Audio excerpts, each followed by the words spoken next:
I was listening to a podcast today with this incredibly wealthy, privileged content creator who was talking about her day-to-day life. And in that conversation, she said something along the lines of, I outsource because it's how my world works. It's what allows me to do what I do. And some people might say that's privileged, but it's not. And then she paused and said, I don't know, or maybe it is.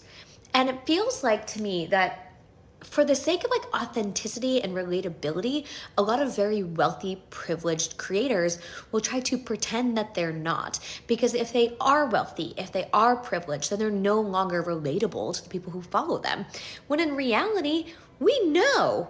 When you tell me you live in Carmel and you have 2 homes and 7 nannies, I know you're privileged, so just acknowledge it. It is important to acknowledge our privilege, and it's important to acknowledge wealth when you have it. It is silly to pretend you don't have it just for the sake of being like, I'm just like you, when we know you're not. It is disingenuous. It is frustrating to watch, to be honest. And once that happened in that podcast and she kind of tried to walk back her privilege in a sense, it just left this distaste in my mouth where I said, oh, you know what, I was kind of vibing with you. It was interesting to hear this really privileged, wealthy woman talk about the day-to-day struggles of being a parent. But then when you try to dismiss the fact that you're wealthy and privileged, it makes me feel like you just have no self-awareness. Like, I am a privileged white woman. I have higher income and wealth than most people.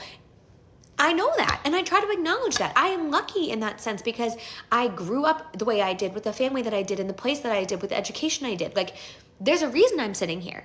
I'm not naive to that. Like, I might have been in my 20s. I definitely was in my 20s, but I'm not now. And so it's just frustrating to me because as a consumer of content, it's annoying when somebody pretends that they don't have wealth and privilege for the sake of authenticity. Like, I think we've gone so far into this, like, be authentic version of content creation that it's just become so fake and frustrating and lacks a real sense of reality.